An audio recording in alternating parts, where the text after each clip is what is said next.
Hey, it's Beth here, episode 354. Okay, this is just a helpful podcast about the movie Nope. Okay, it's done. Okay, this is the problem with the movie, okay? Jordan Peele, 43, beloved young filmmaker, was the writer, director, and producer on this thing. In other words, no D-girl was behind him going, "But Jordan, that doesn't make sense. We haven't tied it together. But Jordan, this is supposed to be a story. One story, not 12 stories put in one story."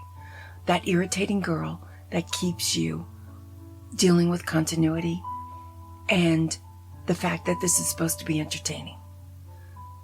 Those girls have lost all their jobs in Hollywood.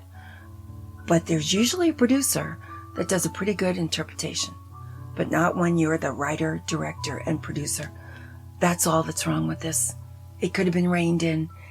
It could have been in meetings. It could have been tightened up.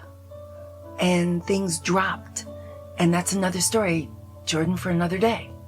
So, this is how it goes. Okay. There's a lot you'll understand just by watching it. You're not going to like it, but you're going to understand it. And it starts with this chimpanzee that kills all these characters on a movie set, okay?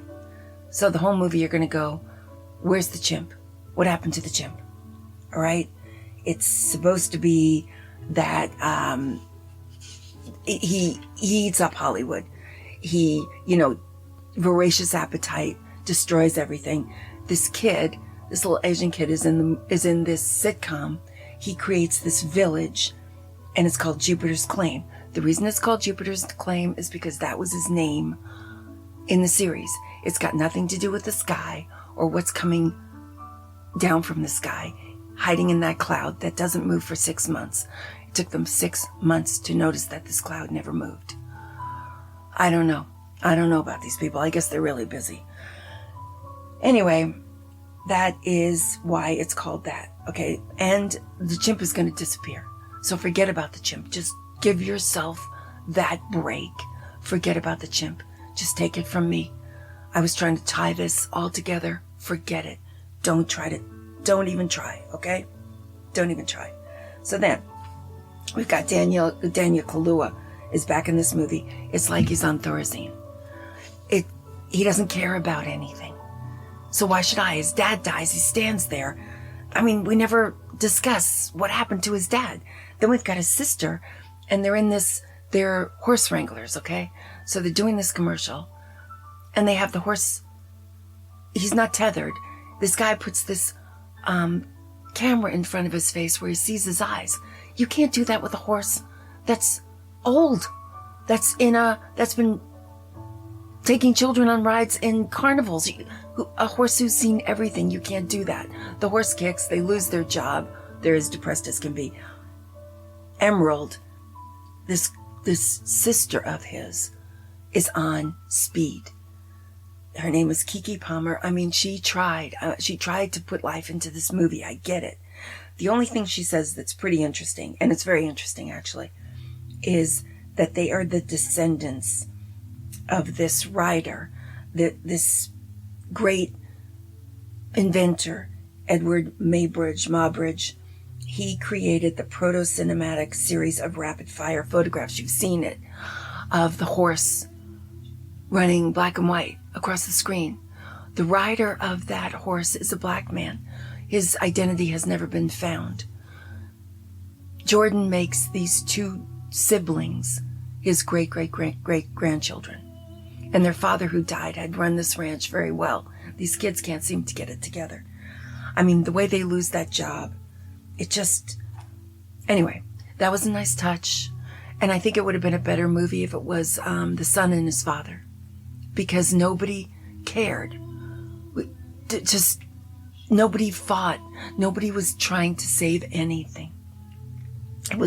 I wanted to get up and take care of the horses. I wanted to do something. I wanted to see if I could get them a job. It was so difficult. Okay. So forget about that too. Just forget about it. Okay. They don't care. All they want to do is take an Oprah shot of this cloud that has a UFO that sometimes looks like it's from a James Wood movie. I mean, it is so unsophisticated. Anyway, all these kids want to do is get the Oprah shot that will get them rich. So they're forgetting about, saving the ranch. They want millions of dollars. They don't want to feed the horses or clean up or anything. They sell the horses. So that happens. Now, the interesting thing is, and this is not explained, why does this UFO, drop blood and all kinds of things on the house? Okay, I had to look this up. It's excreting. It's going to the bathroom on this house, relieving itself of parts that it doesn't want. And Jordan puts this thing, it's from the Bible. It's an epigraph from the Bible of Nahum, Nahum. And it says, I will cast abominable filth upon you, make you vile, and make you a spectacle. That's not really explained. But Jordan, in an interview, said that it had to do with Hollywood. Every single time he doesn't know what to say, he says it's Hollywood. Hollywood eating people up and killing them. Okay, but a UFO that dumps its toilet is a crazy premise. And it's a lot more excrement than what he took in. Because I was really watching. Okay, but don't even worry about that. Nope, forget it. Forget it. There's no follow through on that either. Nothing else from the Bible. Nothing else from anything. That's just a little bit to blind you, to make you think this guy's a genius or something. Okay, so the reason for the crank camera, for that Oprah shot, this director that comes back into the picture. Okay, it's because the alien's presence disables nearby electronics. Okay, that's simple. I almost got that one myself. I got it myself, but I guessed. And that's frustrating in a movie too. So then the TMZ guy on the motorcycle. Okay, this one really blew my mind because he's alone. And you see all those trucks, like a lone TMZ guy on a motorcycle with one eye and a mirror helmet. Okay, what is going on? Okay, I had to go to the credits to find the answer to this one. When you have to go to the credits to get the answer, it's so frustrating. Okay, his name was in the credits, Ryder Mobridge. R-Y-D-E-R. That's the blinding genius that's going on here, okay? And it's supposed to be like his spirit coming back. But for what? For what? Like, what's the payoff? There is no payoff. Okay, I don't know what's happening here. So that was really frustrating. Okay, but the most frustrating thing to me was I ordered so much food. I've never done that in a movie before. I was so mad. I ordered 4 chocolate chip cookies and vanilla ice cream at the end of a meal. I never do that. And I ate all 4 cookies. I thought the ice cream was a little sweet. I have never thought the ice cream is a little sweet. I was in such a crummy mood by the end of this movie. But I kept thinking, I know this valley. Where am I? I mean, I'm not even listening to the plot anymore. I can't even pay attention to these people. So many odd things are happening. I mean, the big boy from those restaurants saves this movie. There is no explanation for that, okay? That's what's starting to happen. I can see something awful coming. So I order the cookies, and I'm like, what is up with this valley? Okay. It was the same valley that was used in Blazing Saddles, which is emblazoned on my memory. And it was also used on Steven Spielberg's Duel, which is a movie I never saw, but it was Blazing Saddles. That was this valley. So that is not Jordan Peele's fault, okay? But that's how bored I was. Okay, then the big question that everybody's got, and this is like manic. People either love this movie or they hate this movie. And the people who love it are acting like they're so smart. But they've done research on why these things happened in the movie. Movies are supposed to entertain me. I'm not supposed to go and study up like I did for 2 hours trying to figure out what happened. That's not a fulfilling movie. That's not entertainment. So the big one everybody's got is OJ dead? Because at the end of the movie, we see him in a cloud of smoke, and it becomes clear, just like the Polaroid, the Oprah shot becomes clear. So, and the sign above him is out yonder. Okay, according to the experts who aren't experts, but let's say, 80-20, it goes this way. That, and Jordan's a little, he's not really explaining this very well. So everybody's left to their own devices, which is so irritating. So out yonder is the future. They're leaving this place. Thank God. They can't even keep it up. So they're leaving this place, and their future is out yonder. I'm like, that is supposed to be the ending of an epic? I'm like, what is happening? Writer, producer, director, don't do it. Nobody's that smart. Nobody.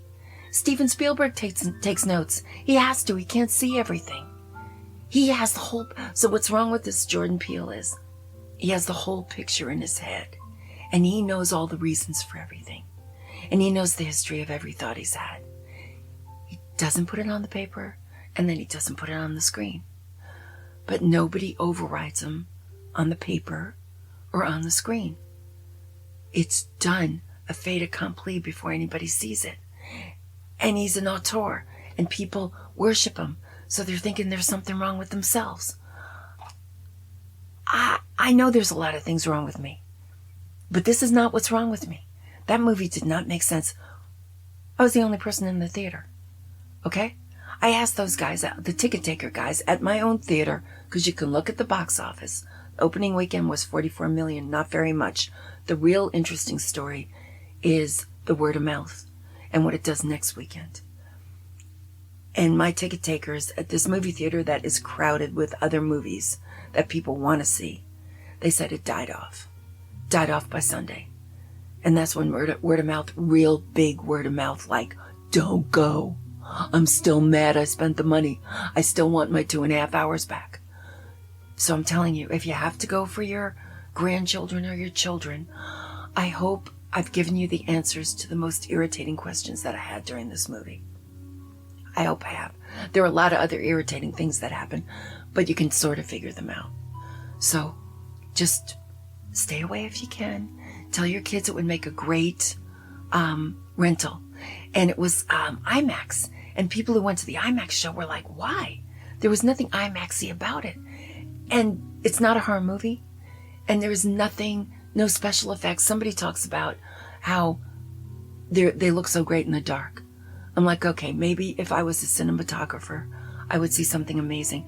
But I'm not. I'm your average Joe. I want to see a pleasant movie.